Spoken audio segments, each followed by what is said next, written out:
Hello teachers, നമസ്തേ. ഇന്നത്തെ ഈ വീഡിയോയിൽ പറയാൻ ഉദ്ദേശിക്കുന്നത് രാജഭാഷ ഹിന്ദി മഹത്വപൂർണ്ണ വസ്തുനിഷ്ഠ പ്രശ്ന എന്നുള്ള ഒരു ടോപ്പിക്കിൽ നിന്നും വരുന്ന കുറച്ച് ക്വസ്റ്റ്യൻസാണ്. അപ്പോൾ ഞാൻ വായിക്കുന്ന ഈ ഒരു PDF അല്ലെങ്കിൽ ഈ ഒരു ഭാഗത്ത് 135ഓളം ക്വസ്റ്റ്യൻസ് വരുന്നുണ്ട്.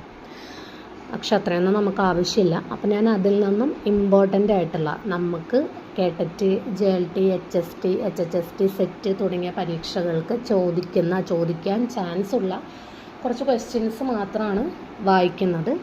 അല്ലാത്ത ക്വസ്റ്റ്യൻസിൻ്റെ PDF നിന്നുള്ള ഭാഗങ്ങൾ ഞാൻ ഈ വീഡിയോയിൽ ആഡ് ചെയ്യാം. അപ്പം നിങ്ങൾ നിങ്ങളുടെ ടൈമിനനുസരിച്ച് അത് നോക്കുക. അപ്പോൾ ഒന്നാമത്തെ ക്വസ്റ്റ്യൻ, രാജഭാഷ के प्रयोजन के लिए देश को कितने क्षेत्रों में बांटा गया है എന്നുള്ളതാണ്.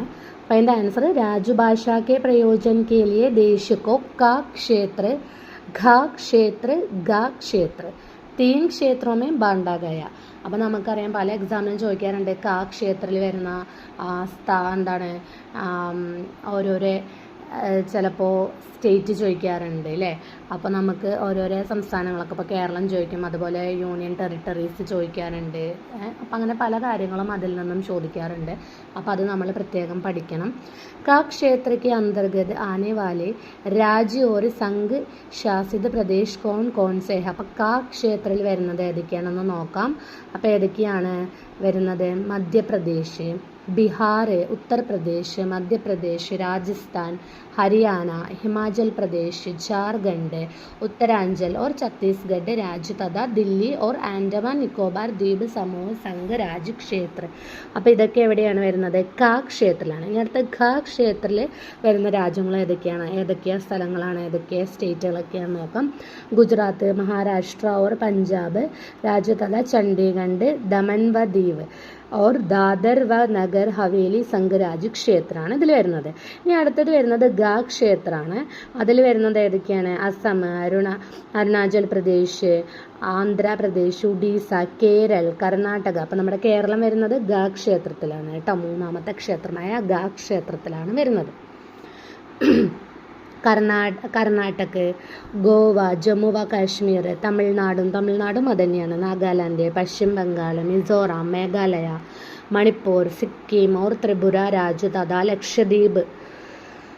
ലക്ഷദ്വീപ് ഇതിലാണ്. ഓർ പോണ്ടിച്ചേരി സംഘരാജ്യ ക്ഷേത്രം. അപ്പോൾ ഇതൊക്കെ വരുന്നത് ഇതിലാണ് അല്ലേ? ഗാ ക്ഷേത്രത്തിൽ. അടുത്തത് സംഘ की राजभाषा क्या है. അപ്പം എന്താണ് സംഘ की राजभाषा ദേവനാഗരി ലിപിനെ लिखी हिंदी है ചോദിക്കാറുണ്ട്. അടുത്തത് संविधान के भाग 5 का कौन सा अनुच्छेद संसद में प्रयुक्त होने वाली भाषा से संबंधित है. അപ്പം ആൻസർ എന്താണ്? അനുച്ഛേദം 120 വരുന്നത്. അടുത്തത് വരുന്നത് ഒരു 9ാമത്തെ ക്വസ്റ്റ്യൻ, संविधान के भाग 17 में संघ की राजभाषा के प्रयोजन के लिए कितने अनुच्छेद है. അതിൽ വരുന്നത് ആൻസർ 343 തൊട്ട് 359 തക്ക് എന്താണ് 9 അനുച്ഛേദമാണ് വരുന്നത് അല്ലേ. അടുത്തത് 10ാമത്തെ ക്വസ്റ്റ്യൻ, രാജഭാഷ അധിനിയം 1963 കബ് പാരിത് ഹുവ.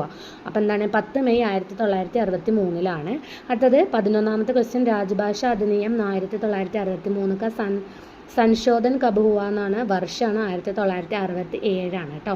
അടുത്തത് 12ാമത്തെ ക്വസ്റ്റ്യൻ, പ്രത്യേക വർഷ ഹിന്ദി ദിവസ് കബ് മനായ ജാത്ത ഹെ. നമുക്കറിയാം 14 സെപ്റ്റംബർ. നെക്സ്റ്റ് ക്വസ്റ്റ്യൻ 13 ഹിന്ദി കോ സംവൈധാനിക് ദർജ കബ് മില. അപ്പോൾ 14 സിതംബർ 1949. പലപ്പോഴും ചോദിക്കാറുള്ള ഒരു ക്വസ്റ്റ്യനാണ്. അടുത്തത് അരുണാചൽ പ്രദേശ് കിസ് ക്ഷേത്ര में आता है तथा उसकी राजभाषा क्या है എന്നാണ്. അപ്പോൾ അരുണാചൽ പ്രദേശ് ഗാ ക്ഷേത്രത്തിലാണ്. उसकी രാജഭാഷ ഏതാണ്?